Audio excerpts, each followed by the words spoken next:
Hello po mga ka-subscriber, magandang gabi po. Nandito naman po tayo sa ating YouTube channel po. Mag-ano lang po tayo ng update po, reaction video tungkol sa pangyayari sa ating bansang Pilipinas. Dahil tayo isang vlogger na umpisa na natin, ipatuloy po natin ang ating pinagsimulan na suporta sa mga Dutertes kay VP Sara po mga ka-subscriber. Ay ngayon po mga ka-subscriber na unti-unti na po nabubuking ang kanilang mga tinatagong baho sa pag-alipusta nila sa ating VP Inday Sara at saka mga Duterte. Talagang nagtago sila sa isang saya ng akala nila walang magtestigo na mga tao na akala nila ang kanilang mga hinihiling is magtagumpay. Alam mo, sa kasamaan kasi ng tao po, hindi yan magtatagumpay yung masamang binabalak sa ating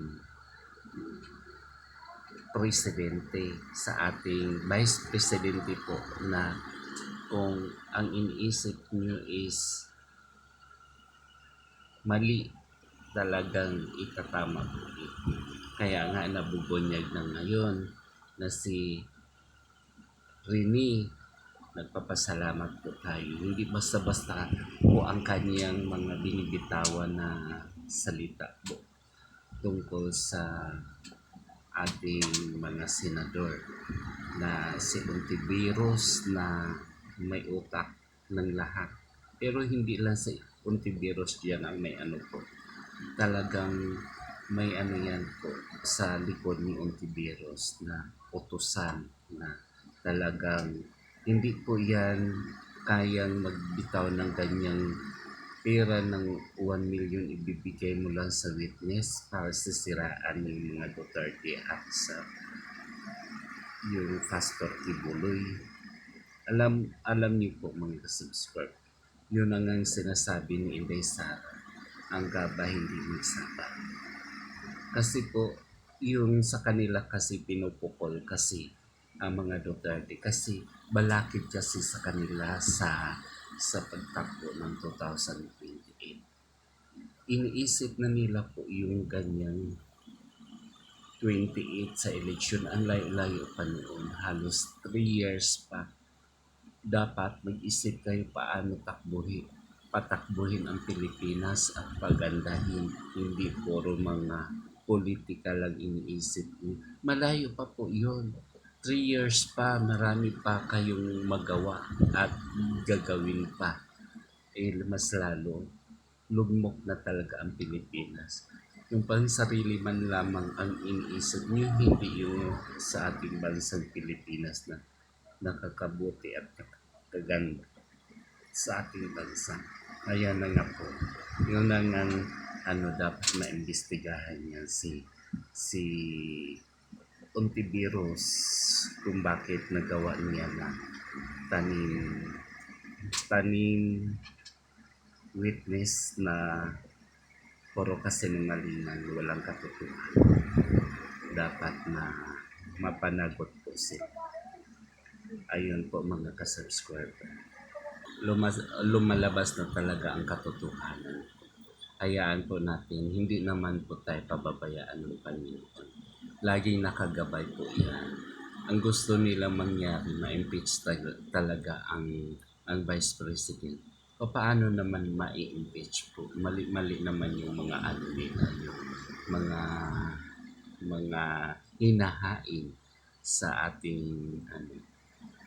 Alam niyo po mga ka-subscriber, talagang maghari talaga ang kabutihan sa atin. Talaga ang mga masasama hindi talaga magtatagal. Yan po ang tatandaan po natin po mga ka-subscriber.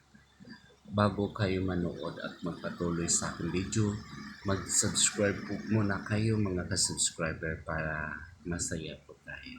Kasi sabi nga ng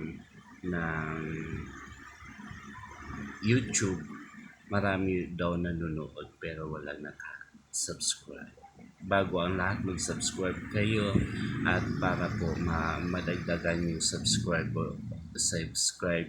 natin at saka i-share nyo, comment kung saan po nakarating yung mga video natin at mag-comment kayo. Marami pong salamat sa mga suporta ko at saka mga supporter ko sa YouTube channel, mas lalo sa FB. Mega shout out po sa inyo. Ayan po, ngayon po, ano na po yun, yung talagang umpisa na po yan sa ano nila, balakid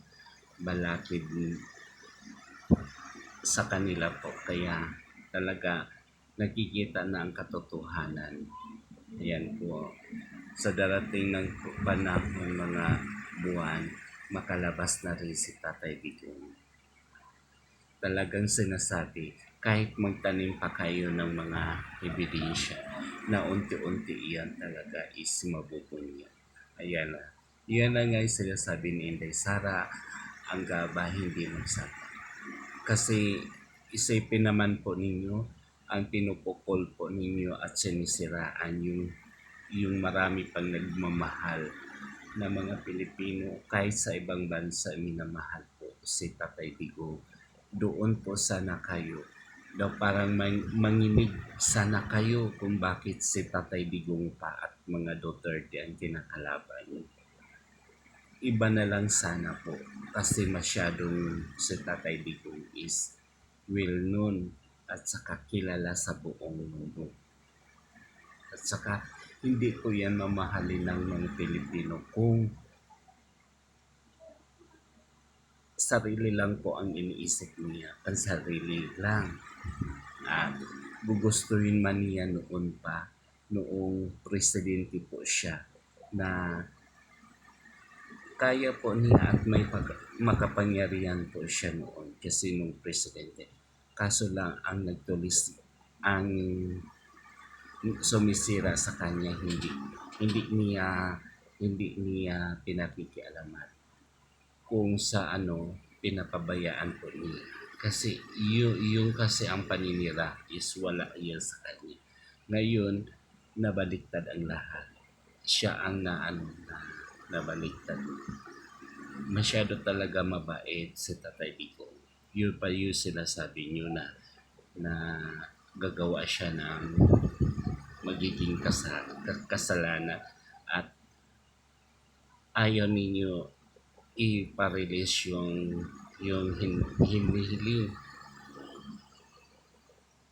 hinihiling na interim release. Siyempre po, katandaan na yan ni Tatay Digong. At saka isipin niyo po kung gagawin niya ni Tatay Digong noong presidente pa siya, yung mga sinasabi niyong tanim at saka TUGC, yung kontra sa crime of humanity. Noon pa sana niyang ginawa yun ng presidente siya. Kaso lang po, wala kayong mga ebidensya sapat na yung mga ebidensya, yung mga tanim ebidensya po yun. Alam naman po natin ngayon, unti-unti na lumalabas, tumistigo ang mga tao. Maraming pong salamat. Hanggang dito na lang po ang video natin. Bye-bye.